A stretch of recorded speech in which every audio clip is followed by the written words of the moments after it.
Hello, I'm Ross Atkins with Outside Source. This is the extraordinary story of climate change. Vaccines, Europe, the Taliban. See Stephen McDonald in Beijing. The West has stepped up sanctions against Russia. Let's look at some of the international reaction. Tell us what you've been hearing. But in practical terms, what does that mean? Next, we have to step back and let's just remind ourselves this is all part of the same story. Piece the story together with Ross Atkins. Outside Source on BBC World News. But we hope and pray that finally, after 40 years, the people of Afghanistan will have peace and stability. Thank you.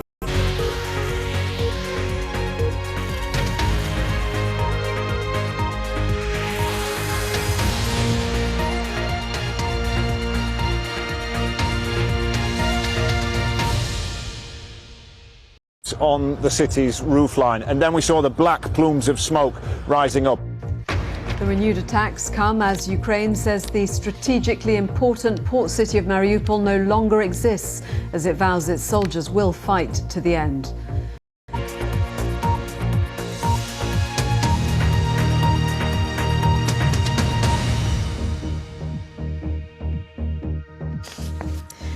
Russia has stepped up its air assault on targets in Ukraine, including a missile in a city which until now has largely escaped unscathed since the Russian invasion began. Smoke was seen rising from the outskirts and residents spoke of hearing 5 explosions. Footage later emerged of the impact on residential areas.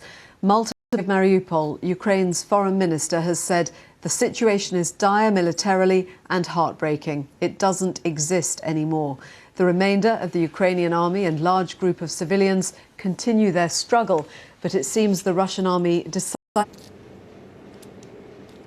Well, I think there is a real sense that Russia wants to do something in response to the loss of its flagship, of course, a few days ago, the Moskva, which it said had caught fire and later sunk in rough waters. But the Pentagon later agreed over the last 3 or 4 days, strikes on military facilities around the perimeter of the city, something which had largely stopped here since Russian troops and Russian forces moved away from the capital and concentrated their fire further east. But you hear about those cities, particularly for people who moved away from those worst hit areas, who tried to go west and feel some kind of sense of safety and security. This is the kind of thing that makes people nervous. And you know, here in Kyiv, people have slowly been returning to the city over the last couple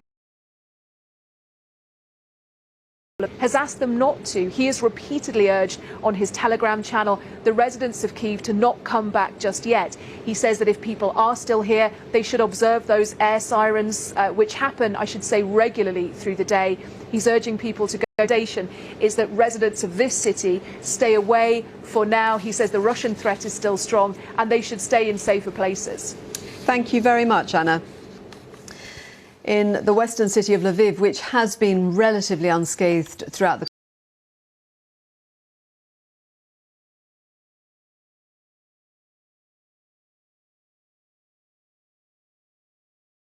Garage, the car service centre, it's a place that fits tyres to cars. This was hit early this morning, about 8:20 local time.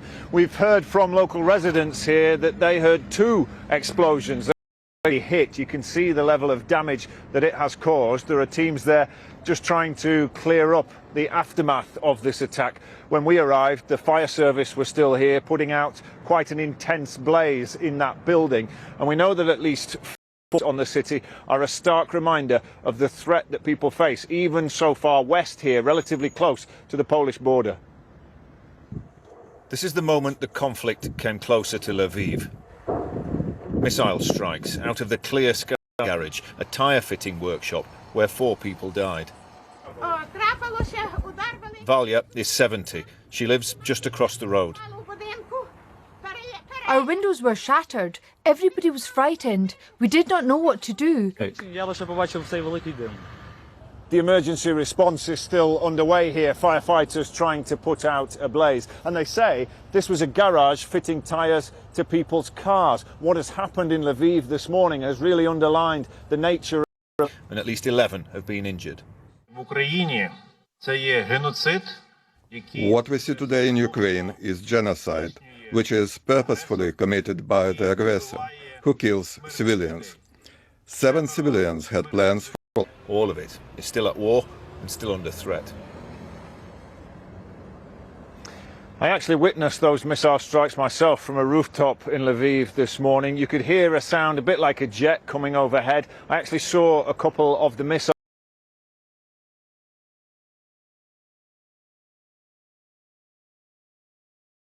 their own country, taking a few days, taking a break to be reunited, to see the dads that families have missed over the weeks that this war has gone on. People thought that this was the safest part of the country where they could do that. I've spoken to others who've been moving back further east and say that wherever they are in Ukraine, the threat of Russian airstrikes is ever present and could hit anywhere. Thank you, Dan.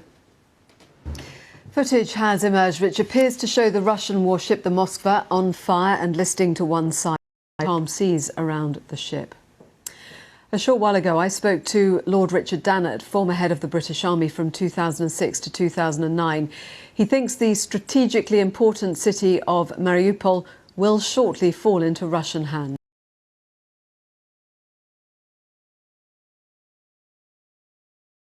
Refuge, but one understands, and it's not surprising after the weeks of fighting, that their ammunition stocks are very low, and the prospect of them being resupplied by any other elements of the Ukrainian armed forces are afraid, worse than nil. But they've chosen not to do that. But I think realistically, their prospects are really, really poor, and Mariupol quite shortly will be completely in Russian hands. So therefore, the Russians will have achieved the situation insofar as the Russian forces that are currently engaged in the Mariupol area will be able to be redeployed. And we know from intelligence that the intention of the Russian forces is to man and central Ukraine. I would suggest that these are part and parcel of the same operation. General Alexander Dvornikov has now got overall command of Russian forces in Ukraine. And his intention clearly is to, ideally, from his point of view, take control of Luhansk and Donetsk provinces. So you think then it's all about, is the part of the tactics, the strategy focused on Donbass in terms of trying to constrain what? He has undoubtedly put together a much more comprehensive plan. And as I say, the strikes to me look like a deep operation intended to tie down Ukrainian forces further back, to make communication logistic research. Food shortages in some parts of the city. Our China correspondent Stephen McDonnell has been analysing the authorities' approach. After more than 400,000 infections in Shanghai in this outbreak, complicated one. Health officials in Shanghai have said that these three people, a 91-year-old man, a 91-year-old woman and an 89-year-old woman, all had underlying health problems, plus over 60%. Could be higher, but not too bad. Those over 60 who've had the booster shot, it's only 38%. It's too low if you want to be really easing off restrictions in those cities. Some have asked, living with COVID should be rejected, calling for more of these mass isolation centres to be built. So it looks like that is the way, for at least for the moment, the Chinese government is going to keep going. I think we can expect to see more mass health advice. The Scottish Government has advised people to continue to wear face coverings while COVID case numbers remain high. Our news correspondent Jamie McGiver gave me this update from Glasgow. It's that question of whether the move from the law, people still seem to be wearing a mask, but in the main railway station and in some shops which were open early this morning, certainly mask wearing seemed much less common than it had been in recent weeks. So will we see any to see what other people do? So maybe come back in a couple of weeks and then see if there's any big change in behaviour. Certainly in England, I think the big change didn't happen on Freedom Day last July. It's about what happened gradually in the days and weeks which followed. Workers. Sweden has arrested 26 people following clashes between police and protesters rallying against plans by a far-right group to burn copies of the Quran. The anti-Islam rallies have been organised by Danish-Swedish politician Rasmus Paludan. state with illegal drugs as one of its biggest exports. The stimulant Captagon, a Class A drug in the UK, is widely used across the Arab world. In recent weeks, the Jordanian army has seized large hauls of drugs and killed more than 30 smugglers in operations on drugs. Ruined by a decade of war, neighbouring Syria is turning into a narco state. After losing a Jordanian soldier, the military's adopted a shoot-to-kill policy. This hospital is treating more and more people from across the region for Captagon addiction. None of the patients here wants to talk, but the clinical director, Dr. Ali Al-Kam, tells me he sees serious cases. Drug like crystal meth. Jordan is up against powerful drugs cartels. The long conflict next door now brings a new misery. Yolande Nell, BBC News, Amman. Why it is being so widely used? What does it do? Why do people take it? The drug was pioneered in Syria as a fuel for conflict. It was used by war fighters.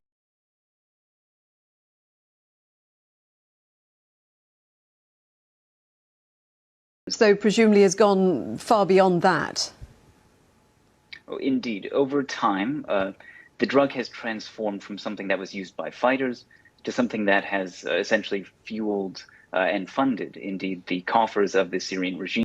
The drug has become a primary source of revenue for these illicit actors. And how widely is it being produced in Syria? On a fairly large scale, both within kind of small... So this is being done with the blessing of the Syrian regime, is it? Yes, that is the understanding that emerges from all of the indicators. That being said, it is difficult to pinpoint precisely and with hard evidence that over the course of the latter half of 2020 and early 2021, it has emerged in numerous cases in West Africa. What is the impact on people who are taking this drug? How dangerous is it?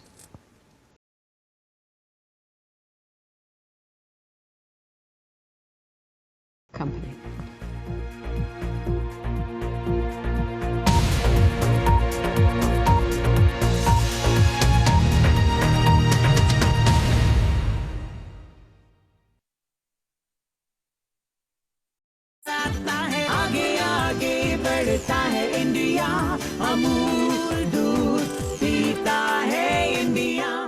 दादी कहती थी कि special खाना दिल से बनता है और दिल की बात सिर्फ पी मार जानता है। पी मार को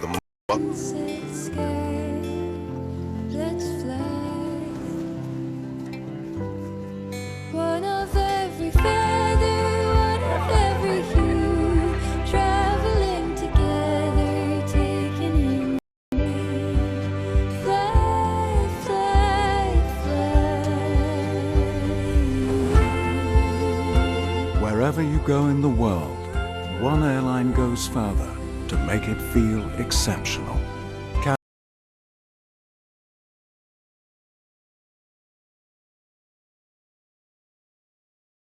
Incredible insight with a reduced carbon footprint. Future Planet, solutions for a sustainable world. In our connected world, all news is international. So, for in-depth analysis, the impact on really going on. BBC World News America. Welcome to BBC Podcasts. Just being on the podium and hearing your national anthem played, that's what you compete for. What if you could straight?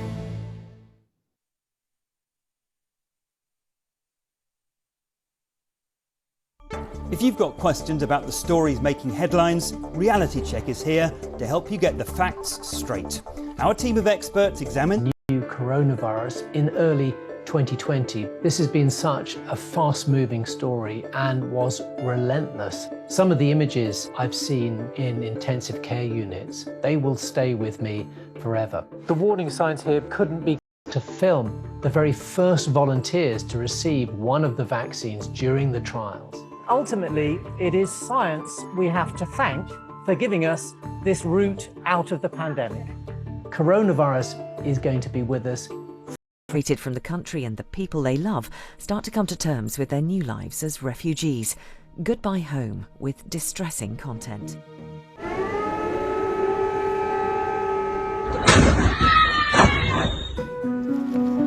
Northern Romania, to the small border town of Siret, where relief and heartbreak come in waves. Hey! To meet the Ukrainian families separated by this war. It just down to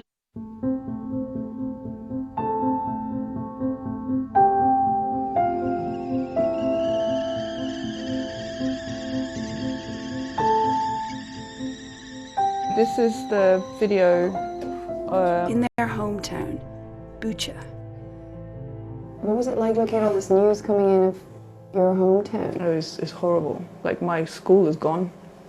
Like most of the places that I've known, they bombed.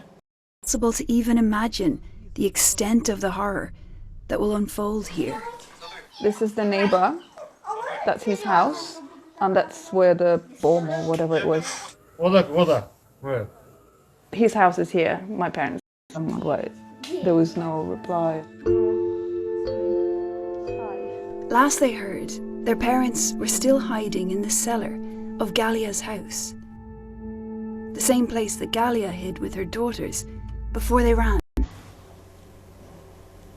Які залишилися. Хотіли бути на своїй рідній землі, хотіли, можливо, охороняти, якось зберегти.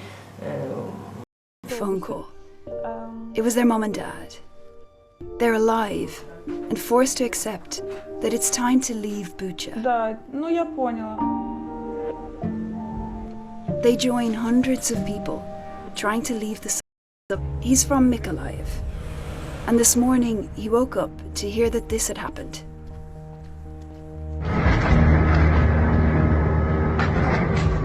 Just yesterday night, my city was under attack. My family stands in the way. Dennis was working as an engineer in the Netherlands when the war started. He wants to drive this van over the border to deliver supplies and to rescue his family. Absolutely unpredictable.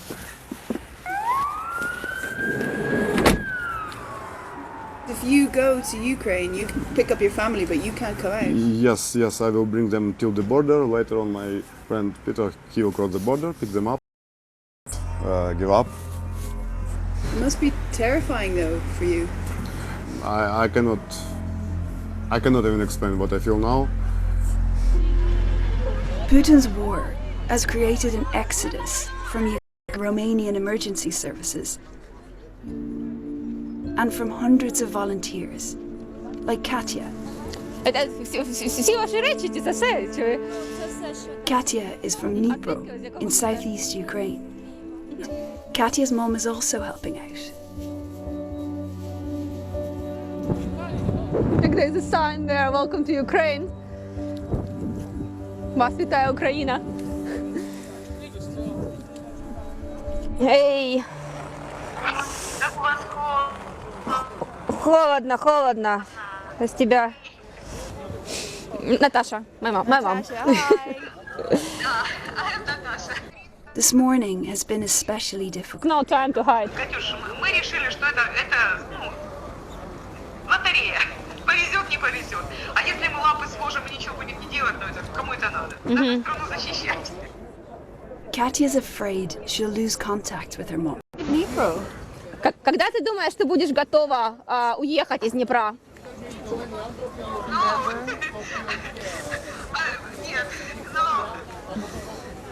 Не будет готова.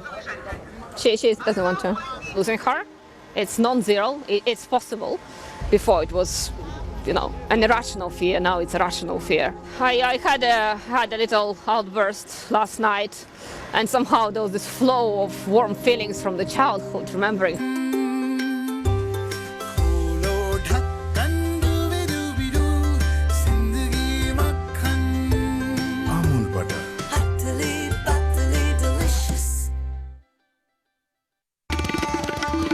Reaction. Tell us what you've been hearing. In practical terms, what does that mean? And let's just remind ourselves, this is all part of the same story.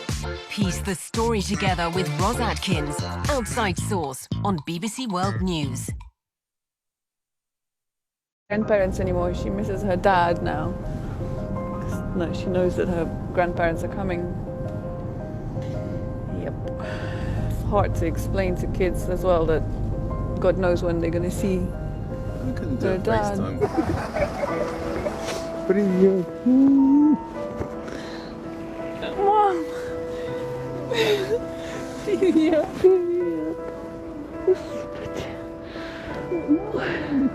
Нет. How was the journey? No? Как доехали? В поезде. It's good. Все хорошо. All good. Нам повезло. They got lucky. Ты про поезд говоришь, что повезло? И про поезд, и тут сразу прошли там буквально 40 лет строился. 40 years building, and in 1 minute it's all gone. Because my dad actually built the house that we lived in and the house that my sister lived in. So.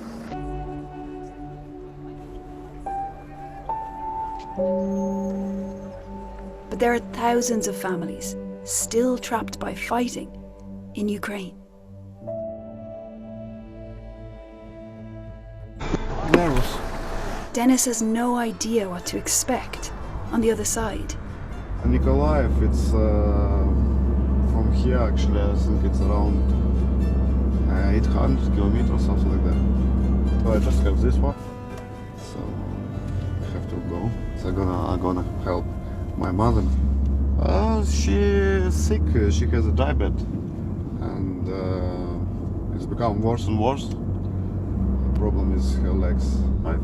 The best case, of course. The worst case, of course, it's can be killed, can die, whatever. So.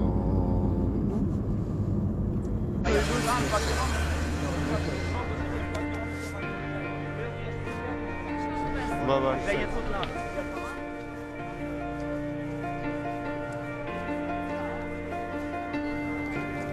Can't imagine what. We're just heading back in to meet Lesia's parents. They've been in Romania about a day now and they've had a chance to have a warm shower and a good sleep, so we're just going to catch up with them and find out a bit more about their journey. Постоянные бомбежки. Света нет, газа нет, связи нет, еды, ну кто что, запасы, вот такое вот было. С едой уже тоже напряжение стало, с водой, потому что 2 недели, все, через 2 недели ничего нету, связи нету, пришлось убегать в таком варианте. На эвакуацию взяли белое полотенце, разорвали. Tired, Petro was a builder, but he has no idea if he'll return to the home and the town that he helped build. Вы же видели?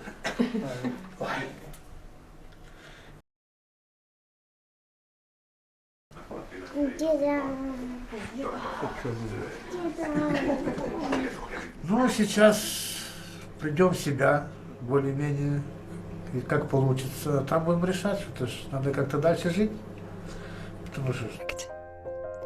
Evidence is emerging of potential war crimes in Bucha.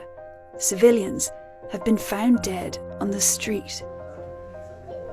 Galia and her daughters have come to London to stay with Lesia. Her husband is forces in Mykolaiv. His wife and daughters made it safely out of Ukraine.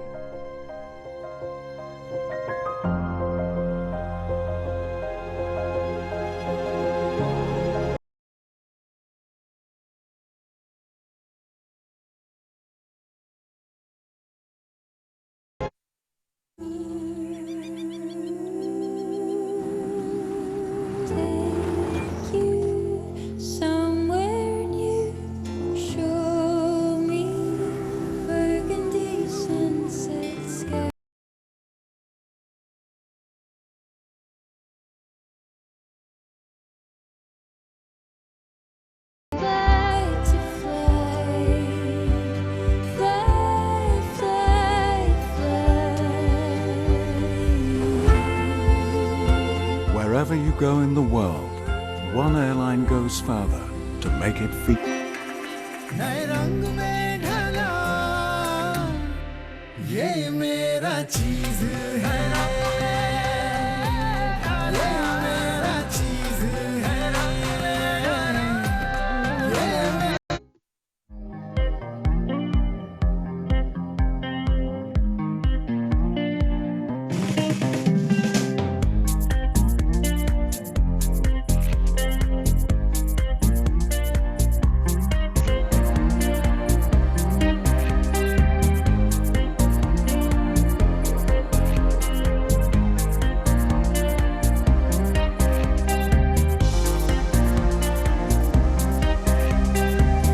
My view of feminism is still really the same, which is that I think feminism is fundamentally a justice movement.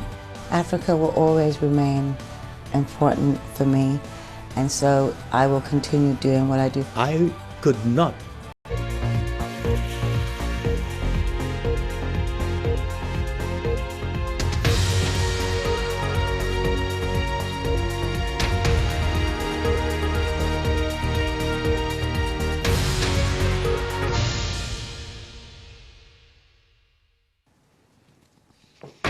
This is BBC News. Welcome if you're watching here in the UK or around the globe. I'm Joanna Gosling. Our top stories. Ukraine says at least 7 people have been killed in The Chinese city of Shanghai reports its first official COVID deaths for 2 years as a strict lockdown continues. Scotland becomes the last place in the UK to remove the legal requirement for people to wear face. Russia has stepped up its air assault on targets in Ukraine, including a missile attack on the western city of Lviv, normally regarded as a relatively safe haven. The latest reports say 7 people have been killed, including a child, in a city which until rocket attacks. Of the shattered city of Mariupol, Ukraine's foreign minister has said the situation is dire militarily and heartbreaking. It doesn't exist anymore. The remainder of the Ukrainian army and large group of civilians continue their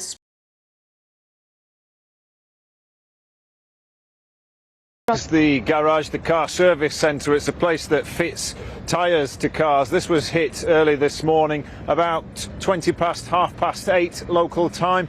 We've heard from local residents here that they heard 2 explosions. They think 2 men just trying to clear up the aftermath of this attack. When we arrived, the fire service was still here, putting out quite an intense blaze in that building. And we know that at least 4 people died here. I've just been talking to the mother of one of them, a 20... Missile strikes out of the clear skies of a bright morning, hitting targets right in the city. I saw and heard some of the missiles myself, and I counted 5 explosions, 5 plumes of smoke. I thought that we were falling. There was a first strike and then a big boom, and then the second one was weaker, almost immediately, one after another. I did not see fire nearby. It was just later that I learnt that this site was hit. I was sleeping in a city even hundreds of miles away from the fighting in the east. We're told that the missiles were fired from aircraft a long way away and that 4 targets were hit. Local officials say there were 3 strikes on military warehouses in addition. 7 civilians had plans for life. Today, their lives have ended. Emergency teams are still at work and they're prepared for more grim discoveries. If anyone needed it, this was an early morning reminder that this country rising into the clear blue skies across Lviv this morning. It's got overcast now and it's starting to snow, but everybody here has had a really harsh reminder of what the threats are. I'd spoken to people over the weekend who'd actually come into the country from Poland, having been and could hit anywhere. Dan Johnson reporting. With more than 5 million refugees fleeing Ukraine and 7 million internally displaced from their homes, the war in Ukraine has created one of the fastest growing humanitarian crises. Ukraine. Our colleagues who are working out of Dnipro, for example, see thousands of people arriving there every day now from the areas that are really under intensive fighting and offensive in the east region, including places like Kramatorsk and Sloviansk. So they have these items available to reach people who are now sitting in bomb shelters and trying to shelter from the offensive. We're also present in transiting through or arriving to try and stop and find shelter and relief items as they figure out where to go next. So what is in those relief packages then, and how easy is it to get them to the people? Capacity is needed to expand reception place, for example, because all these thousands of people arriving need somewhere to sleep, for the first night, the second night, and some who are staying longer need for weeks, if not months. So another reports of food shortages in some parts of the city. Our China correspondent Stephen McDonald joins us I spoke to him earlier from Beijing. He's been analysing the authorities' approach. After more than 400,000 infections, a 1-year-old man, a 91-year-old woman and an 89-year-old woman all had underlying health problems, plus all three of them had not been vaccinated. And when it comes to vaccinations, new figures released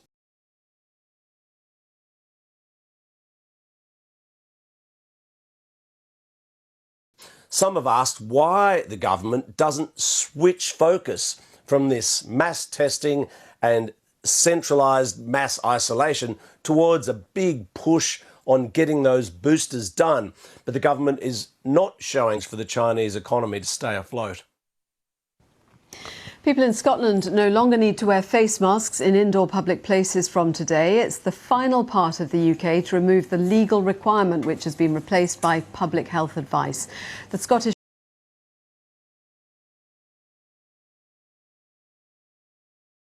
and First Lady Jill Biden speaking, so let's have a listen. Learning doesn't only happen in a classroom. There are so many fun opportunities to learn around us every day. And that's especially true here at Determined Spirit of Education is what we wanted to honor in this Easter egg roll. So we turned the South Lawn into a school community. Today, we hope you learn We're finally getting together again. And it's so special. It means so much to see and hear the children and all the families show up to be here today. The joy, the laughter, and the occasional, at least with my laughter, is something that has been a wonderful tradition here at the White House for a long, long time. I especially want to thank the White House Historical Association, the National Park Service, and America's Egg Board.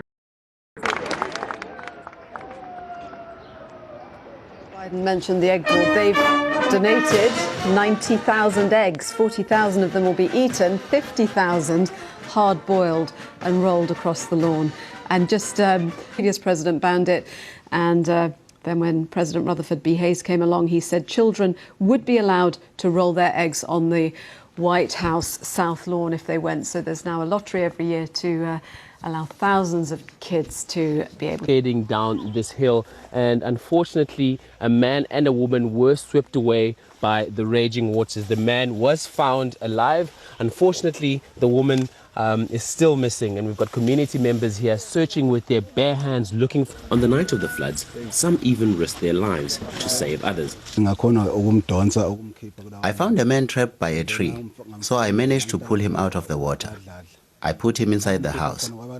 I heard more people crying and ran to help another woman. Collective courage and turn this devastation into an opportunity to rebuild our province. It is a moment for the human spirit to triumph over adversity. A decade of war has ruined Syria's economy, and it's now emerging as a narco state with illegal drugs one of its biggest exports. The stimulant Captagon, a Class A drug in the United Kingdom, is widely used across the Arab world. They want to show me what they're up against. It's a great view from here. You can see everything beyond the fence. That is Syria. And this is a new front line in the war on drugs. Ruined by a decade of... This hospital is treating more and more people from across the region for Captagon addiction. None of the patients here wants to talk, but the clinical director, Dr. Ali Al-Kam, tells me he sees serious cases. Now brings a new misery. Yolanda Nell, BBC News, Amman.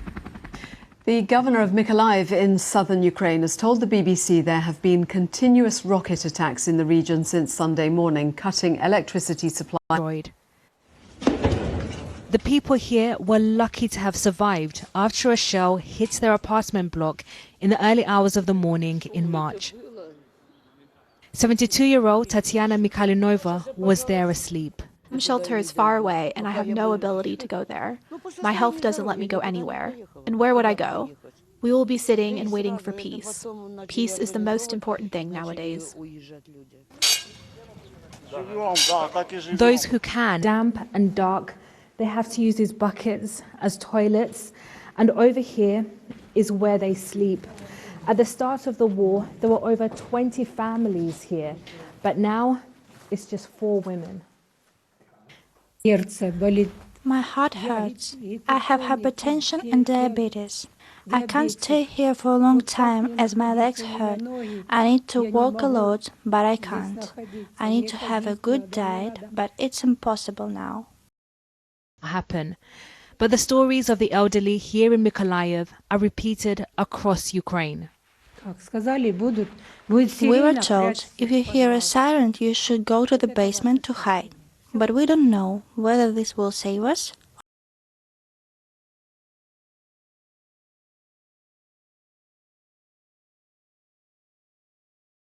The mustard specialist since 1933. One person can cause an effect. One person in HR can challenge outdated hiring practices, champion modern benefits, advocate for pay equity, and turn jobs.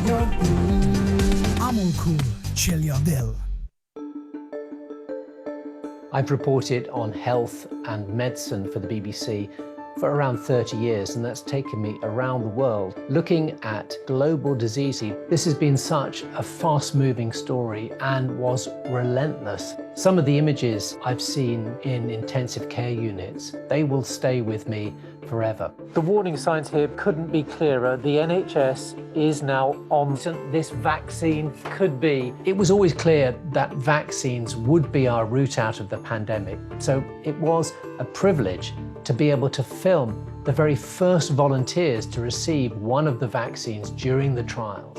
Let's just remind ourselves, this is all part of the same story. Piece the story together with Ros Atkins, Outside Source on BBC World News.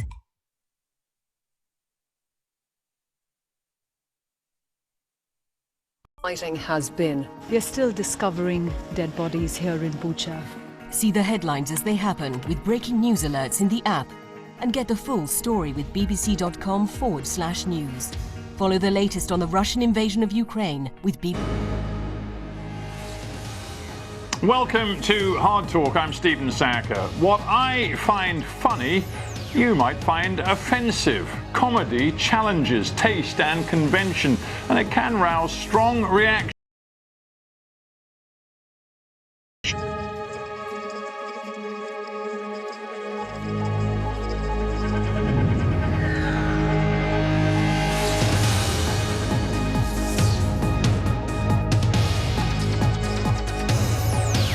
What a way to start. That is such a tricky question. I mean, look, at the end of the day, it's a big subject now because we saw the Oscars and we saw Will Smith smack Chris Rock. And can I just tell you, just to speak personally, I saw the Chris Rock for a bad joke. My act is going to be like a Bavarian dance festival. It's just going to be like just snapping all the time. But I think it's an interesting one because to me, funny is funny. I was speaking to Eddie Izzard about this because we've both done shows in different languages. 2 years ago, I did a film about constipation, but it hasn't come out yet. And they said, well, when's it coming out? I said, we keep pushing for a release. And there's no movement. They goes, will you let us know when it comes out? And I said, I'll be relieved. Well, that was a terrific answer. It didn't actually read the role of characters. And does that work today in the same way that it worked 30 years ago? It does, but you have to navigate it. I mean, when we talk about ethnic humour, I mean, we come from the age in the 60s and 70s where there were those awful Irish jokes and, you know, English, it was laughing at them. And I have to say, when we say, did I find that particularly funny? I didn't think it was funny in those days. I still don't think it's funny now. So now, if you do a joke that feels a bit mean, what you have to do is you have to cushion it, put it back in again.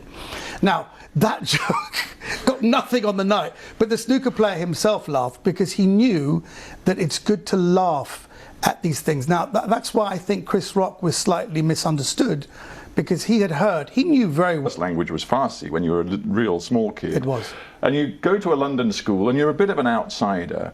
And I just wonder whether that difficulty of being seen as an outsider led you to use humour as some sort of defence. Both as primary and secondary school, I did feel that I was the wrong colour, I had the wrong name.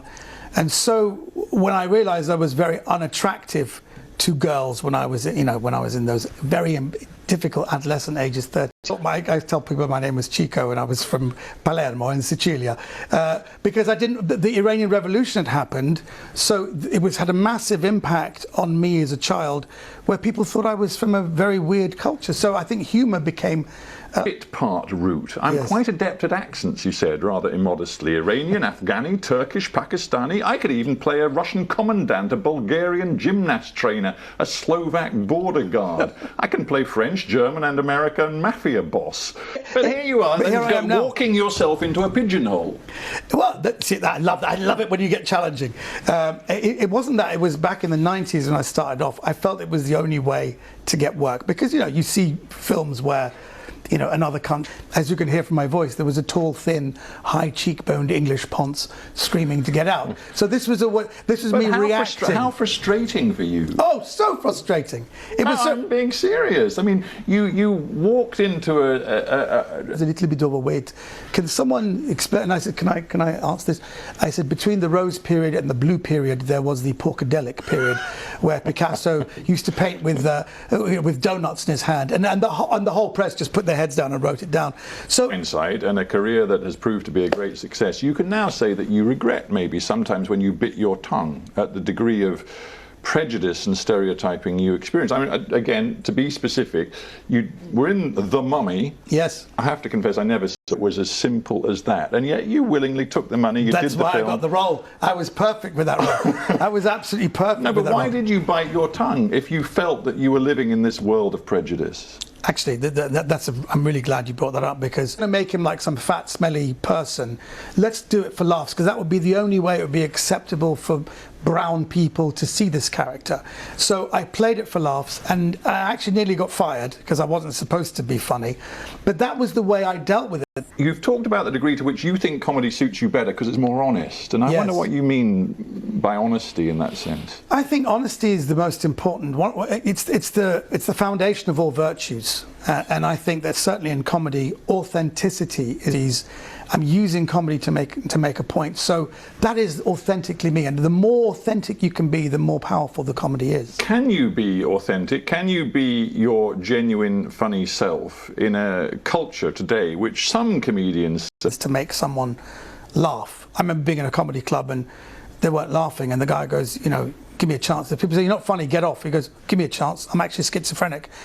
You can both get off, you know. So people are really quick. So the way the comedy is I better say this, there's more explanation. Not so much, you know, not so much stuff that's going to take away from the gag. You can do it in an economical way. But I find that when I look at the totality of my show, it used to... Badge of honour. Are you one of those? No, I know there are a lot of comedians like that who it's about how can you get the worst thing that's happened and be the first one to do a joke. There are comedians like Anthony Jeselnik, there's Louis C.K., there are a lot of these people. Indeed, even... I think there is a higher level of comedy where you use the comedy to make a point. So that to me is childish. I mean, yeah, they're funny and they can do it and they're very funny guys. But there are loads of funny people out there. I know lots of people in comedy clubs in Britain who are just as funny and who can It's what, so we can all snigger like children. It doesn't turn me on as a comic.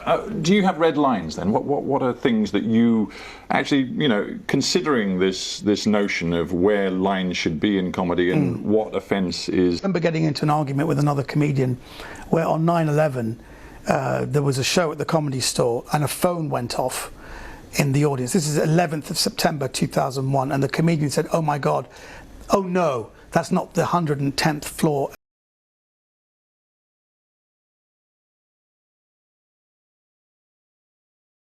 Interested, I may mangle it, I probably will, because I'm not good at joke telling, but there's one joke of yours that I recall, which I wonder whether, in retrospect, you might think he's it's a getting little hard on dodgy. me now. There was a line you said about an Iranian, just a hostage situation. Yeah, the joke is in Britain, an Englishman, Irishman, a Scotsman. That's a beginning to a joke. For us, that's a hostage situation. Yeah, but you know, you're not even Muslim. No. And we know you're really talking at the beginning, and I reflect on it now on my show, that those are jokes I needed to, I suppose, get into Western liberal metropolitan society for people to like me. And I actually bring that gag up as a kind of gag I would never do now. Surveys suggest that the comedy environment is becoming more and more difficult to operate in. Do you agree? No, I don't think it's that difficult.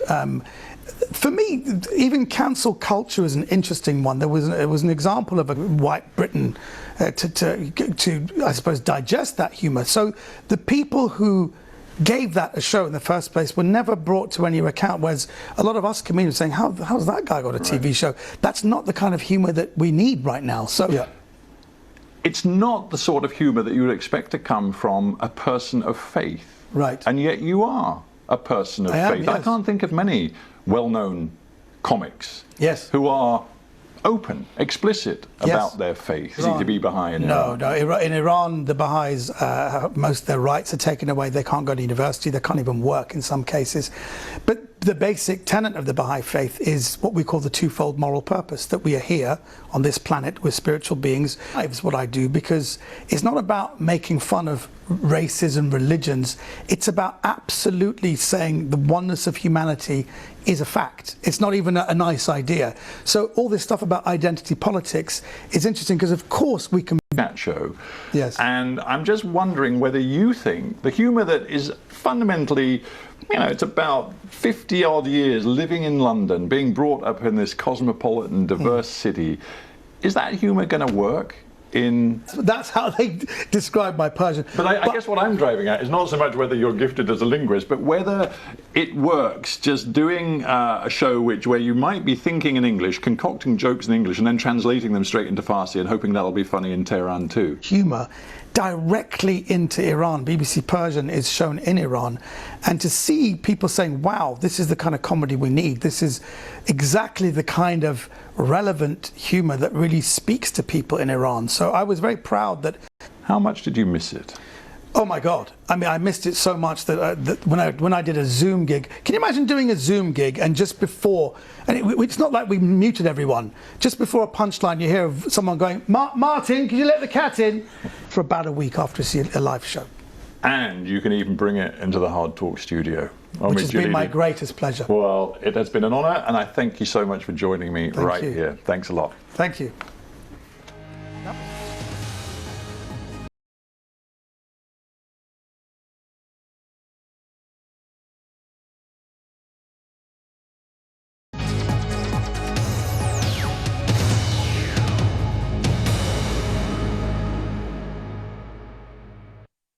I don't think either of us will live to see true equality because we have to deal simultaneously. Are not going to judge 2022 by what Trump said. They're going to judge based on life in America. My view of feminism is still really the same, which is that I think feminism is fundamentally a justice movement. There will not be any long.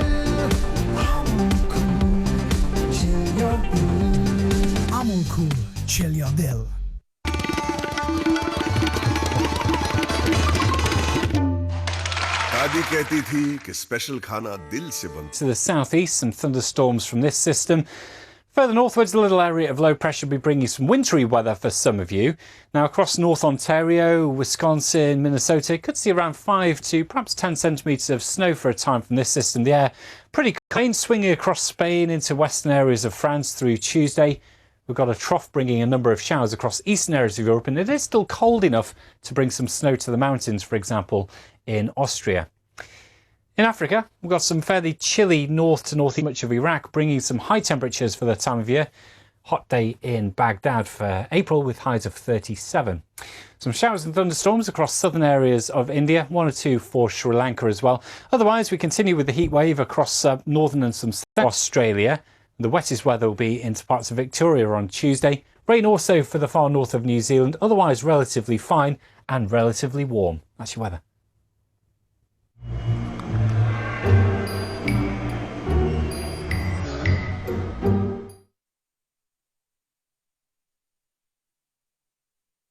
Hello, I'm Ross Atkins with Outside Source. This is the extraordinary story of climate change. Vaccines, Europe, the Taliban, Ukraine. Symbolically, it's very important. Let's take this stage.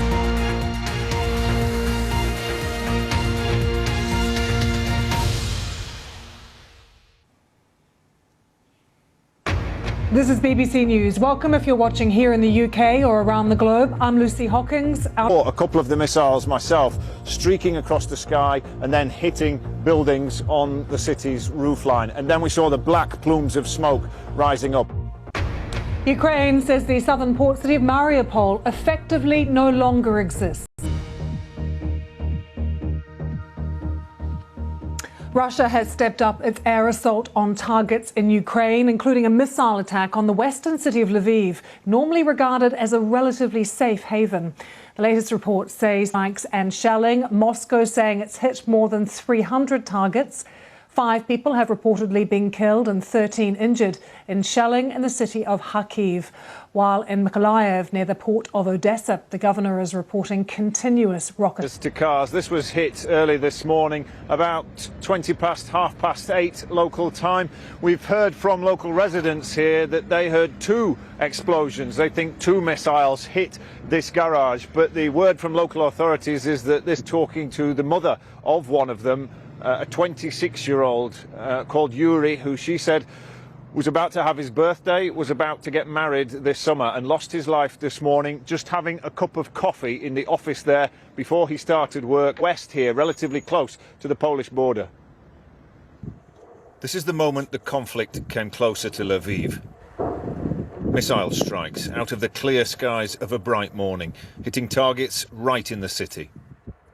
I saw Valia is 70. She lives just across the road. Our windows were shattered. Everybody was frightened. We did not know what to do. We started praying. We did not know whether to stay or whether to flee. We went out. The emergency response is still underway here, firefighters trying to put out a blaze. And they say this was a garage fitting tyres to people's cars. What has happened in Lviv this morning has really underlined the nature of the threat here. She'll say there were 3 strikes on military warehouses in addition to the garage. In total, 7 people have died in Lviv this morning and at least 11 have been injured. Ukraine, це є геноцид. What we see today in Ukraine is genocide. Top in Lviv this morning, you could hear a sound a bit like a jet coming overhead. I actually saw a couple of the missiles and I counted 5 explosions, although the local authorities are saying that 4 targets were hit. There were definitely 5 thick black plumes of smoke. A few days, taking a break to be reunited, to see the dads that families have missed over the weeks that this war has gone on. People thought that this was the safest part of the country where they could do that. I've spoken to others who'll be moving back further east and say that they will stay there. Could hit anywhere. Indeed, Dan Johnson, they're a real shock for people in Lviv, thinking they had been safe up until now with those missile strikes. But let's update you with Anna Foster now and find out what is happening in Kyiv. What's the latest, Anna, in the to do something symbolic in return? This was a real blow struck to Russian face and the Russian war effort. So it seemed to refocus itself on Kyiv once again.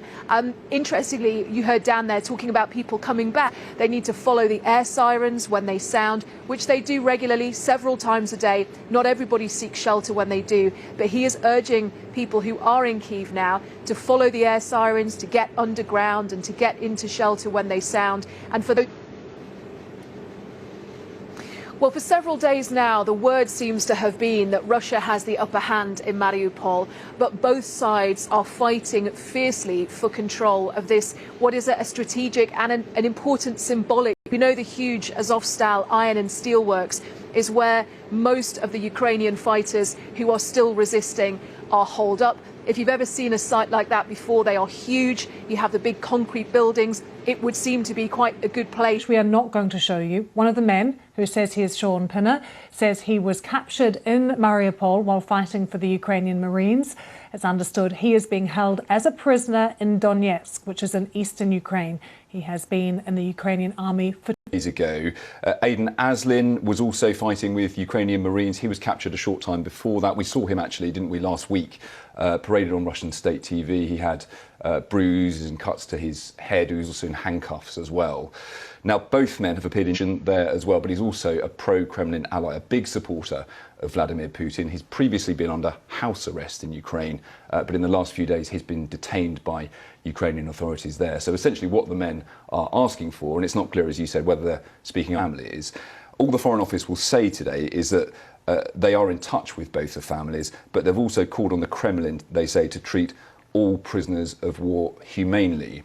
Now, that second video of Aidan Aslin is quite different. It's a much wider is that the Russians are seeing any British nationals captured in Ukraine as valuable prisoners, certainly in this case, as bargaining chips that they can use to try to get one of Vladimir Putin's closest allies set free in Ukraine. Andrew, thank you. Have reported the first COVID death since 2020. Official figures show 3 people died on Sunday. All had underlying health conditions. Lockdowns remain in place across parts of the city 4 weeks after they were first introduced. And some residents are understood to... A 91-year-old woman and an 89-year-old woman all had underlying health problems, plus all 3 of them had not been vaccinated. And when it comes to vaccinations, new figures released would appear to show towards a big push on getting those boosters done. But the government is not showing that it's going to change tack. In fact, we had an article on the front page of the Communist Party's school newspaper today with an official saying lockdowns, and it really is a big challenge for the Chinese economy to stay afloat. In South Africa, 10,000 soldiers are being deployed to assist search and rescue efforts after mudslides killed 443 people and caused widespread flood that devastated this area. This search and rescue team is on a recovery operation. They are looking for a woman swept away by the flash floods at night while she was asleep. Behind me, this is where the water was cascading down this hill. Air hands looking for her, and also further downstream we've got search and rescue operation with canine dogs also looking for the woman. On the night of the floods, some even risked their lives to save others. All over the KwaZulu-Natal province, stories of flash floods and local heroes who did their best to save lives are emerging. The death toll has risen to nearly 450. 63 people are still missing. Local authorities are... This devastation into an opportunity to rebuild our province. It is a moment for the human spirit to triumph over adversity. More search and rescue teams from around the country. Regional war on drugs. 3 shadowy figures cross the border fence. Jordanian soldiers open fire. Another skirmish in an increasingly deadly fight against drug smugglers. On drugs. Ruined by a decade of war, neighbouring Syria is turning into a narco state. After losing a Jordanian soldier, the military's adopted a shoot-to-kill policy. To get the drugs into Jordan by force using weapons. Since the start of this year, the army's killed more than 30 smugglers and seized over 17 million pills of Captagon. That's more than in the whole of last year. Addictive as well, and people start with 1 tablet and then increase to 2 and 3, then shift into a more serious drug like crystal meth. Jordan is up against powerful drugs cartels. The loss in living memory and a shortage of foreign exchange means it's unable to import medicines that are desperately needed. Virginia Vajanathan reports. Already in a critical condition, Sri Lanka is now heading towards a medical emergency supplies, a lack of foreign currency to buy them to blame for the shortages. Stretched to the limit, operations continue at this hospital. Others have already stopped some procedures. We don't know what would happen if the dollars don't. Medical students stormed the health ministry, joining anti-government protests against food and fuel shortages. This is a crisis of scarcity with no clear end in sight. Is a public health system in distress? No one knows how or when Sri Lanka will recover. Regina Vaidyanathan, BBC News, Colombo. President Biden has marched to your house. Welcome to the South Lawn. Thank you and happy Easter.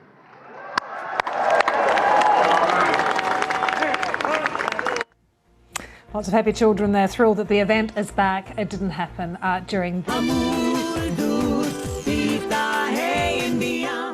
जब तक quality के बारे में मैं sure नहीं हूँ मैं कुछ नहीं खरीदती। P-Mark को क्वालिटी के लिए इंडियन और इंटरनेशनल अवार्ड्स भी मिले, so I'm pretty sure. मन बदल लिया दादी जी।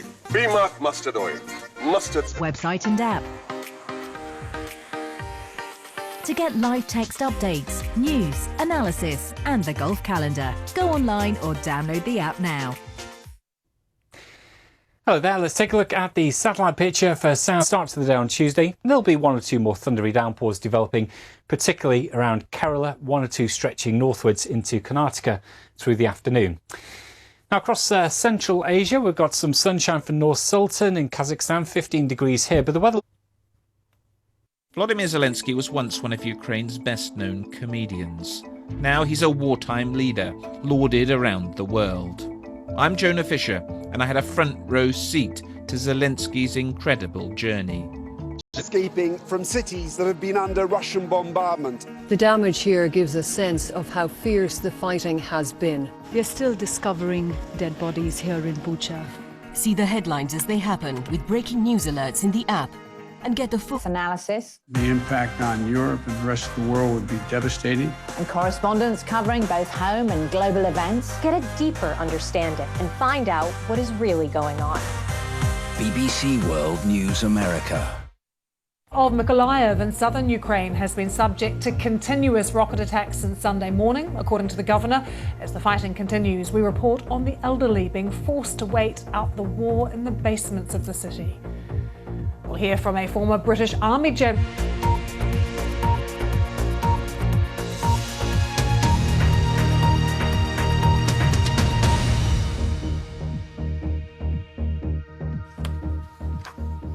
Russia's assault on Ukraine appears to be ending strikes. A Kremlin spokesman claimed high-precision missiles destroyed 16 Ukrainian military facilities overnight, including command posts, ammunition depots, tanks and other combat vehicles. The BBC has not been able to independently. People died in those strikes. Towns in the south and east of Ukraine, close to the Donbass area and inland from the Sea of Azov, were also hit. There are areas which have seen some of the heaviest fighting so far. We're going to take you now, though, to Mykolaiv. Living rooms, kitchens, all destroyed. The people here were lucky to have survived after a shell hit their apartment block in the early hours of the morning in March. 72-year-old Tatiana is here alone. Her husband and daughter died before the war. She says despite the constant shelling, she can't leave. The bomb shelter in Mykolaiv in southern Ukraine. But for those who've had to stay, their lives have moved underground. This bunker is the last place of refuge for so many of those left behind, and that's usually the elderly. It's damp and the air raid sirens go off so often, they spend most of their day in darkness. Болит сердце, болит. My heart hurts. I have hypertension and diabetes. I can't stay here for a long time as my legs hurt. But after that, she's not sure what will happen. But the stories of the elderly here in Mykolaiv are repeated across Ukraine. We were told if you hear a siren, you should go to the basement to hide. But we don't know whether this will save us or we will die here. Catherine Biarahanga, BBC News, Mykolaiv. Let's hear now from Lord Richard Dannett, who was the head of the British Army from 2000 at a home to a mother and son who have fled Ukraine, seeking refuge in the UK. My colleague Jonah Gosling has been talking to him, and he explained how bureaucracy has made the process less than straightforward. Well, a lot of people in this country have decided that they are sponsoring Larissa and Bohdan Bobor, who came from Chernihiv, a city that was heavily shelled and occupied in the early days of the campaign. They made their way, along with many others, across the Ukrainian border in a complicated and long-winded bureaucratic scheme. It's a 9-page application form. Every individual member of a family has to fill in this application. And given that some of the people trying to come here have been approved, and I'm just waiting to come through my email the letter giving authorization for them to travel. I was promised it on Saturday. Yesterday was Sunday. Today is Monday. I still haven't got it. As soon as that letter comes, they'll be able to make their travel plans and come here to North. Suddenly withdrew. I mean, obviously you have an awful lot of experience of war zones, so I'm sure that that will give you a certain level of empathy and understanding in terms of how to respond from others in terms of addressing the needs of people coming to this country who will have been through horrendous experiences. Well, there are support mechanisms which are being put in place. I'm talking about Norfolk, which they will offer to assist.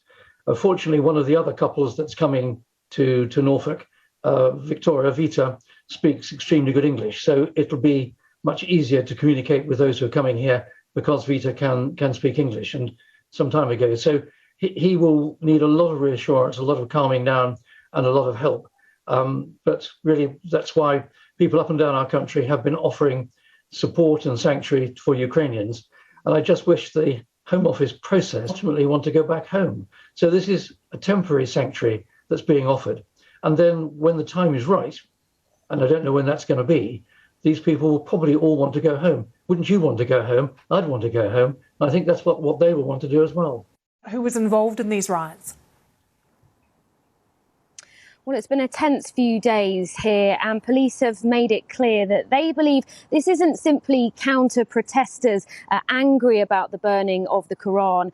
They believe this is the work of criminal networks, people coming together to use this opportunity to deliberately target the police.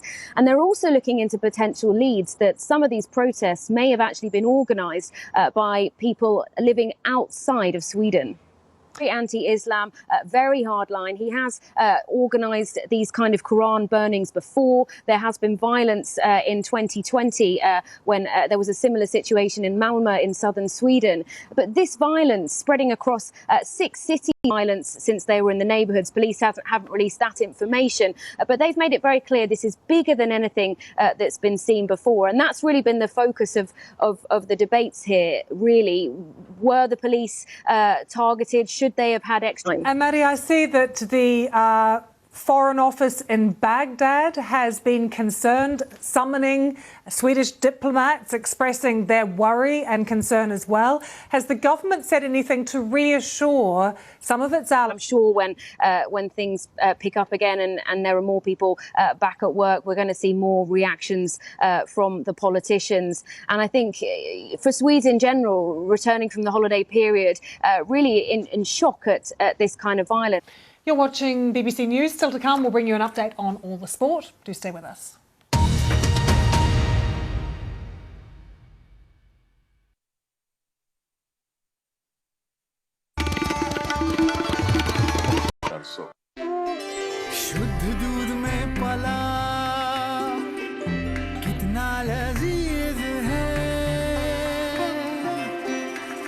नए रंग में ढल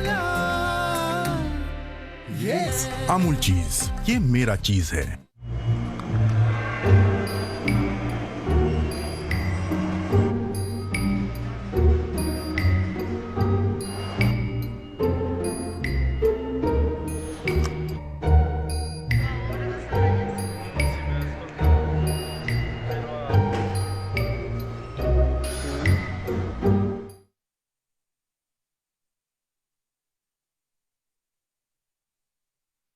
Automatic promotion places. They dented Middlesbrough's playoff hopes with a 2-0 win at the Riverside Stadium. Naby Sarr opening the scoring for the visitors just before half-time, before Jordan Rhodes rounded off the win against his old club after the break. A bit of hope to all three teams in the bottom, and the bottom two are battling it out today as well. Peterborough leading Barnsley 1-0 at the moment. Derby County also looking to keep survival hopes alive at QPR. It is still goalless there. And then at the top, a win will take them to the top of the table. Now, managers Jurgen Klopp and Ralf Rangnick are actually good friends, and this will be the first time the two managers have faced off against each other in the Premier League. And Klopp was asked how their friendship is. Took a difficult one at Man United, obviously, that's clear. Big expectations, these kind of things. Big expectations, actually no time to get there, because in our business it's like this. But you can see the changes he made. In the race for number 4, but in order to stay in that race, we have to win almost every game, and to start with tomorrow. Two of the biggest clubs in the world for sure face each other. Massive history around, and that says it all. And Snooker's World Championship continues at the Crucible in Sheffield. Anthony McGill is through to the last 16 after beating Liam Highfield 10-7 in the morning session. McGill goes on to play. Put more balls in. In the other morning session, Northern Ireland's Mark Allen holds a 5-4 lead over Scott Donaldson. Allen took the advantage heading into the evening session, conjuring up a second century to that score. The winner of this one will face trophy later, but bye from me. Holly, thanks so much. Let's bring you more now on the flash floods which have devastated KwaZulu-Natal in South Africa. Hundreds of people have died, dozens are still missing. Our correspondent Pumza Falani has travelled to the worst affected region and sent us... ...is that there's a school just across from where we are standing. It's a primary school. They're worried that in a few weeks' time, when schools reopen, their children won't be able to go to school. Now, there's another reason why they've decided that they don't trust the authorities to do this. Have come and made numerous promises to the people of this village to try and rebuild this bridge that's decades old, and so far nothing's happened. And he says that they're the sort of community that gets up and tries to do things for themselves. He told me that they realize how dangerous this task is. Sustained assault and bombardment seriously degrading the city's critical infrastructure, creating serious concerns over access to water. Ukraine's Operational Command South said convoys of container trucks were being dispatched from Odessa to carry crucial water supplies to... It's getting really harsh. Is Kherson still held by the Russians? Are there attempts by Ukrainian forces to get it back? The attempts will be, and we're trying, of course. Right now, the only thing from the magazines with our hryvnia, so it means they rob people and then they buy stuff. So it's... For me, I think it's already a horrible thing. With what happened in Bucha and what is happening in Mariupol right now also. In Kherson. Is that true, do you know? I don't know. I don't know. But people are able to leave the city? Some of them, yes. Some. We're struggling. What we have right now, if just to speak of a motivational thing, we have a very good spirit, and we have a very good, strong will, and the truth behind us. We know we're helping people from Kherson, we're helping people from Kharkiv and Bucha. This is amazing. So, because of this, because of what I can see from the spirit of our people, this is why we're holding. Daniel. We cannot.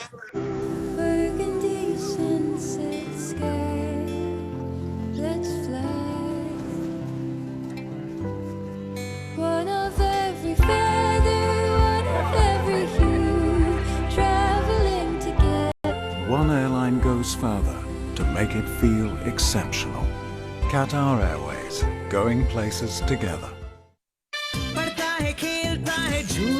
उछलता है दौड़ता कभी कभी दौड़ कर रात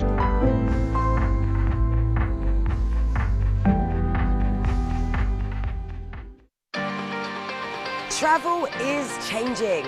And we're on the move again. We'll be finding out what travelling is like now.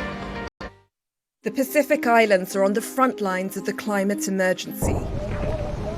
As the world met for the COP26, I travelled there to meet women leading the fight against the climate crisis, including the region's only current serving female Prime Minister.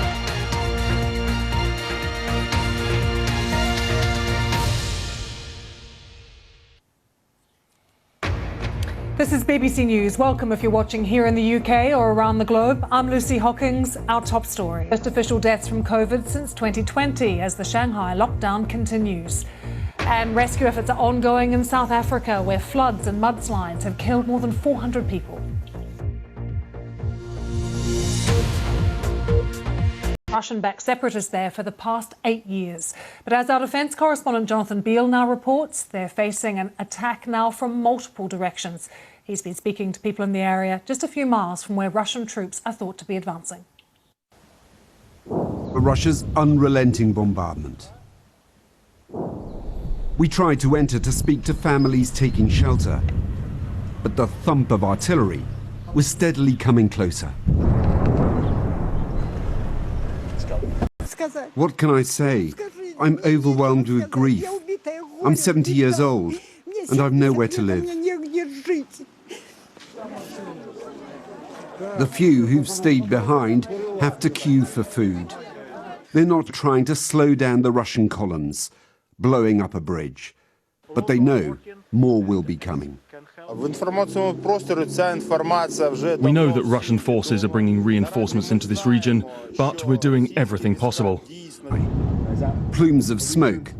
Once again, we were within range of Russian artillery. Turn.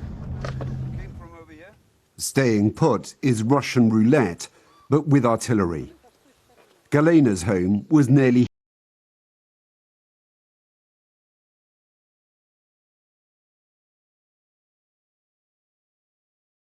trapped. The constant bombardment's also taking its toll on the city of Avdiivka. Here, they're praying for divine intervention. Pastor Oleg offers a blessing and food salvation. Pastor Oleg tells him, I'm not against Russia, I'm against its invasion of Ukraine. Nowhere is safe within range of Russian artillery. For now, Ukrainian forces are holding out.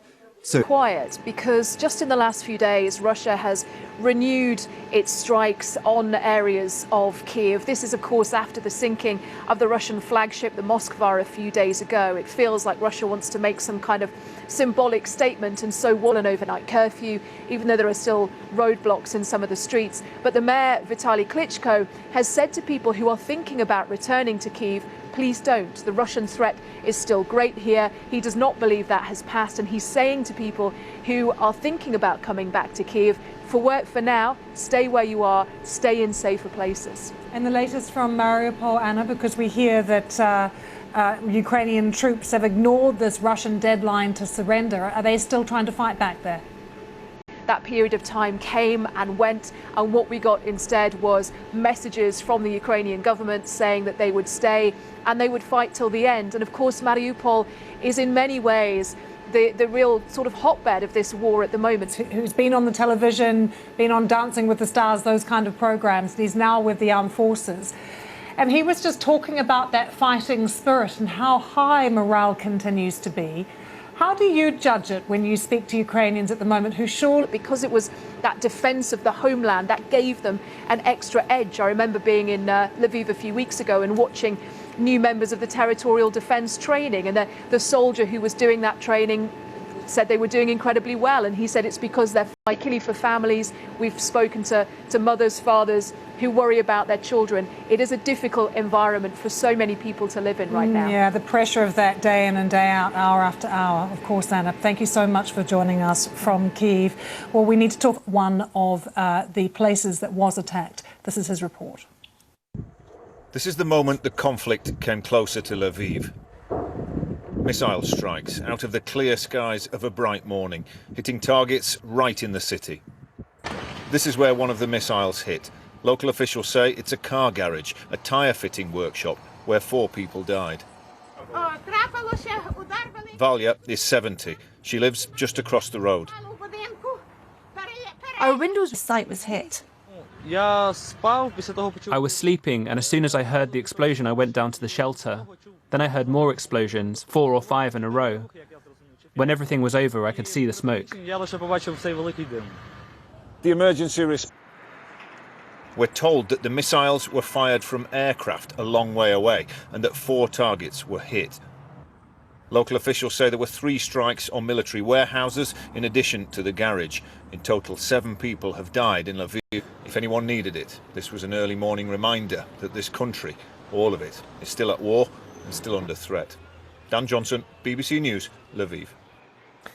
2 British fighters captured in Ukraine by Russian forces have appeared on Russiansk in the east of Ukraine. He's been in the army there for 2 years. Now, the other man in the footage is believed to be Aidan Asling, another British soldier also serving with Ukrainian forces captured by Russian troops. Both families are now working with the Foreign Office to ensure their son's rights. Aslin was also fighting with Ukrainian Marines. He was captured a short time before that. We saw him actually, didn't we, last week, paraded on Russian state TV. He had bruises and cuts to his head. He was also in handcuffs as well. Now, both men have appeared in new videos. Again, a businessman called Viktor Medvedchuk. He's a Ukrainian businessman. He's also something of a celebrity there, politician there as well, but he's also a pro-Kremlin ally, a big supporter of Vladimir Putin. He's previously been under house arrest in Ukraine, but in the last few days. But they've also called on the Kremlin, they say, to treat all prisoners of war humanely. Now, that second video of Aidan Asling is quite different. It's a much wider frame. You can see he looks a lot less comfortable, shall we say. He is actually, at the end of that video, he appears to agree with what she's saying. It's very difficult to draw any other conclusions from watching them, but I think what is clear, Lucy, is that the Russians are seeing any British nationals captured in Ukraine as valuable prisoners, certainly in this case, as bargaining chips that they can use to... Ukraine says it was hit by a missile strike. Russia says it suffered a fire after munitions exploded on board. The Russian Navy said the Moskva went down in a storm while it was being towed back to harbour, although looking at these pictures here, it appears to show calm seas. Understood to have been taken to quarantine facilities. There are all these reports now of food shortages in many parts of the city. Our China correspondent Steve McDonnell has been analysing the authorities' approach. After more than 400,000 in question of death and what causes it is a very complicated one. Health officials in Shanghai have said that these 3 people, a 91-year-old man, a 91-year-old woman and an 89-year-old woman, all had under 2 shots. Well, that's over 60%. Could be higher, but not too bad. Those over 60 who've had the booster shot, it's only 38%. It's too low if you want to be really easing off restrictions, that it's going to change tack. In fact, we had an article on the front page of the Communist Party's school newspaper today with an official saying that this idea of living with COVID should be rejected, calling for more of these. Caused widespread damage to infrastructure. The weekend's heavy rainfall has eased in KwaZulu-Natal province on the country's east coast. 63 people, though, are still missing following the floodwaters. Some areas haven't had any official help yet, leaving residents And unfortunately, a man and a woman were swept away by the raging waters. The man was found alive. Unfortunately, the woman is still missing, and we've got community members here searching with their bare hands looking for her, and also further and ran to help another woman. She is still in hospital but alive. The other man died. All over the KwaZulu-Natal province, stories of flash floods and local heroes who did their best to save lives, rallying the public to rebuild. This is the moment of great adversity, but this is also a moment where we need to summon our collective courage and turn this devastation into an opportunity. In a critical condition, Sri Lanka is now heading towards a medical emergency. Doctors are running out of life-saving drugs. The future of this island nation becoming ever more fragile. imports most of its medical supplies. A lack of foreign currency to buy them, to blame for the shortages. Stretched to the limit, operations continue at this hospital. Others have already stopped some procedures. We don't know. Allowed to speak out in an individual capacity, but they tell me that they are worried that their hospitals are running low or running out of essential medicines, and that if something isn't done soon, Sri Lanka will face a medical catastrophe. With few doctors willing to speak publicly about the shortages, some have taken part in silent protests, while hundreds of medical students stormed the health ministry, joining anti-government. We won't be able to save the patient life or limb. Sri Lanka's health ministry told the BBC it's working to overcome the shortages and is getting help from nearby India and other donors. But this is a public health system in... From the law to simple public health advice is going to lead to any instant change in public behaviour. Now, here in Scotland, it's been the law that you needed to wear a mask in a place like a bar, cafe, restaurant, shop or on the train since the Glasgow Underground. Most people still seem to be wearing a mask, but in the main railway station and in some shops which were open early this morning, certainly mask wearing seemed much less common than it had been in recent weeks. So people may be waiting to see what other people do. So maybe come back in a couple of weeks and then see if there's any big change in behaviour. Certainly in England, I think the big change didn't happen on Freedom Day last July. It's about what happened gradually in the days. Thanks for being with us on BBC News.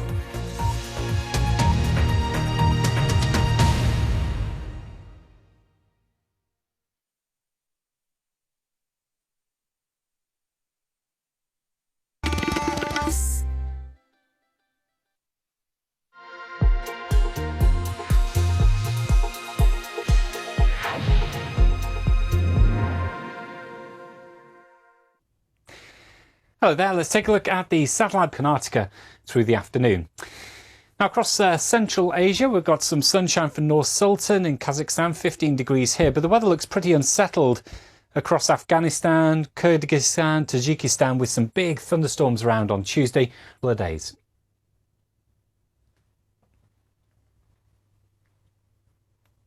Volodymyr Zelensky was once one of Ukraine's best-known comedians. Now he's a wartime leader, lauded around the world. I'm Jonah Fisher. World met for the COP26. I travelled there to meet women leading the fight against the climate crisis, including the region's only current serving female Prime Minister. This is the 100 Women season on BBC World News. Global perspective creates a deeper understanding. Because in our connected world, all news is international. The impact on Europe and the rest of the world would be devastating. So, for in-depth analysis of the biggest stories from the US and... LIC, हर पल आपके साथ. Hello everybody, a very warm welcome to Talking Business Weekly with me, Aaron Hazelhurst. Let's go and take a look at what's on the show. Upping the game because of Ukraine. Europe and America more on defence against the ongoing pandemic recovery. This former German defence minister will tell me why his country is preparing for the biggest increase in military spending since World War II. Also on the show, a shipping shutdown. Welcome to the show. You know, the devastating war in Ukraine has brought about a fundamental rethink in the world of defence spending. The US and much of Europe, they've pledged significant increases in their defence budgets, and arms companies around the Western world. However, the strength of Russia's commitment to its military is evident in that it accounts for 4.3% of the size of its economy, a higher number than the rest of the top 5. China is also looking at another big increase in military spending this year, the 26th year. It's part of the NATO alliance along with Canada and 28 European countries who are also looking to increase their military spending in the wake of the war in Ukraine. Arguably, the most significant move has come from Germany, where the Chancellor, Olaf Scholz, just days after Russia's invasion, unveiled plans for a $113 billion boost to military spending. The country, it's been reluctant to spend too heavily on defence since the horrors of the Second World War. Partly because it reflects the shift, the pivotal moment we face in Europe because of the invasion of Ukraine. but also because it will, of course, add significantly to Washington to buy 250 Abrams tanks worth in the region of $4.5 billion. Deals like this and the broader increase in military tensions in Ukraine and other parts of the world are all good news for the companies that make weapons, like the F-35 technology that is increasingly important in 21st century warfare. The vast majority of spending is in fact taken up by more mundane costs, such as the payment of wages and benefits, such as pensions, as well as on operational and maintenance. And the ADS Group, it represents more than 1,000 companies, including big names such as BAE Systems, Rolls-Royce, Boeing and Thales. And so I caught up with its chief executive, the big boss, Kevin Craven. Kevin, a real pleasure having you on my show. Thanks for joining me. Kevin, clearly something that is an opportunity for the defence sector. The defence of our freedoms that we take for granted, I think over here are being challenged in places like Ukraine, and people are seeing... To the ears of your industry? I don't know about music, but certainly a positive business outlook. COVID has been interesting for the defence industry because unlike, for example, aerospace, there is then more competition for labour, supply chain items. You mentioned higher costs for your industry. So, Kevin, what are they? And just how much of a hindrance are they to armies being able to... Things that are further down the supply chain, like electronics and chips, for example, which we've seen shortages immediately impacting colleagues in the... He called it madness and said that a new way must be found to balance world powers. Others are questioning if it's right for the industry to be feeding a destructive system. Yeah, look, and actually, if people on the other side of the border or the fence are gearing up for war, so Putin's actions are not going to be repudiated merely by words. They require to directly into the rest of Ukraine. You know, he is an aggressor, and until somebody comes up with a different solution, I don't believe there is any reason why are spending their money on weapons and everything else. I've been speaking to former German Defense Minister Karl Theodor zu Guttenberg, who is now with the Washington think tank, the Center for Strategic and International Studies. Karl Theodor, a real pleasure having you on my show. Thanks very much for your time. Yeah, we should and could have done much more, and we have neglected that there is still a possibility of a conventional warfare next to our EU borders, and yes, we have missed opportunities over the last few years. Could actually optimize our armed forces and other things. I think that also played into the strategic game plan of Vladimir Putin. Whether it worked out at the end of the day is another question, but it definitely was a wake-up call for us. And KT, of a step change this is for Germany. When I listened to the speech of Chancellor Scholz, I was, to put it mildly, surprised and honestly actually baffled. 100 billion euros on top of our announcement when I was in office, and it was far from happening. With your experience of the German military, where do you see, or where do you think the money should be spent? I mean, will it be about buying more bombs and bullets, or more about cyber capabilities? This on our old, sometimes rotten structures and how to keep them somehow alive instead of properly modernizing. I'm also wondering, is it difficult to reconcile the fact that your country is increasing your defense? NATO, we have seen a lot of structures in NATO and in the European Union that have even been called brain dead by the current French president and have been criticized by many others. But to keep that unity alive, we are at the moment using an interesting trick in Germany. We have witnessed that the Chancellor announced something he would call a special budget or a side budget to the normal budget. Precise. If we do what we do right now, if we raise our military budgets across Europe or within the NATO member states, it will mean that the debt problem we are facing already right now will accelerate and will be higher than ever. On the other, I'll check in with you soon. My pleasure, Aaron. Thank you. Coming up after the break, worries on the war zone waters. Hundreds of crew are stuck on ships because of the conflict in Ukraine. The International Chamber of Shipping tells me about the dangers they're facing. An action-packed racing series that's captured the sailing world's imagination reaches its thrilling climax. After 11 months of intense drama, 8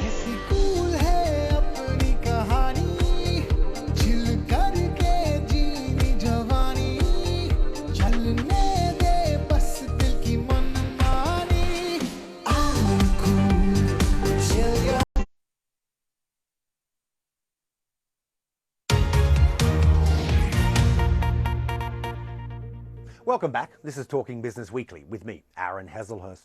You know, Ukraine's ports, they are a vital part of the global world, all in danger of running out of their own supplies. It's also causing growing disruption to the global shipping industry. So I caught up with Guy Platten, who's Secretary General of the International Chamber of Shipping, which represents more than 80% of the world's shipping fleet. Guy, my friend, always a pleasure having you with me. Guy, let's start with this. Just how many vessels and seafarers are we talking about that are trapped in the Sea of Azov? Seafarers of 20 nationalities on board those ships, and it's quite a desperate situation when we're increasingly worried about their welfare and well-being. Is this a case with all these vessels stuck? It was just simply wrong time, wrong place? Actually, there was ships which had sailed hours before, obviously went into safety, and others which came in or were in port at that point were trapped at that very point in time. And that's what, 6 weeks now, and you know, it must be increasingly worrying for the crews on board the ships. And Guy, just describe, paint us a picture of what you know of, some of the incidents that have happened in the last few weeks. So we know of quite a few ships have had collateral damage. We know of seafarers who've been out. Our crews are going through it all at the moment, and we just want to get them safe, but that's really difficult to achieve that. Just what dangers do they actually face, the vessels and of course the crew on board? What do they face if they try to leave? I mean, I've been reading reports about... Strong advice from ourselves and the authorities is to remain in port for the time being. And of course, even when this conflict is over, and I hope to God that's soon, it's going to be an ongoing danger for the ships to get out of the ports because of They're simply going to be running out of supplies, food, water, and fuel.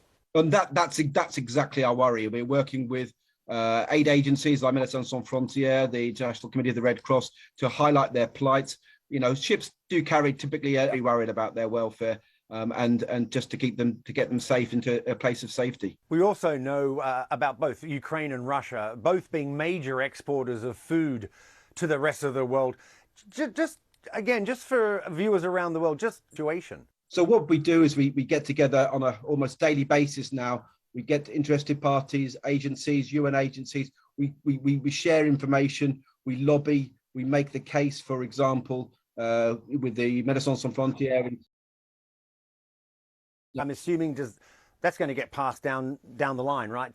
Probably to the consumer at the end. Well, all costs. You know, we've seen it elsewhere, and you know, with the increased container costs, for example. Eventually, these prices will filter down to the consumer as well. You know, if you add cost, that cost has to be distributed throughout the supply chain, and ultimately, it'll be the consumer that pays for it. Guy Platten, my friend, always a pleasure having you with me. Thanks for your time, and I'll talk to you soon. Thanks a lot, Aaron. Thanks a lot. Well, that's all for this week's show. I hope you enjoyed. Talking Business is sponsored by LIC. हर पल आपके साथ. As Russian troops retreat from parts of Ukraine, the shocking impact of the... Follow the latest on the Russian invasion of Ukraine with BBC News. Warm memories wherever you go. The weather. In southern China, heavy downpours for Thailand, Malaysia, Singapore and a good part of Indonesia. Showers popping up once again in southern India and Sri Lanka. Further north and west, staying dry, sunny and hot, 42 degrees in Delhi. We're watching developments to the east of Madagascar. The risk of flooding, wet and windy in the far southwest. This weather system clearing the eastern seaboard, but still some snow for eastern Canada, where it is going to be cold over the next few days. That's all from me. Bye-bye. The weather.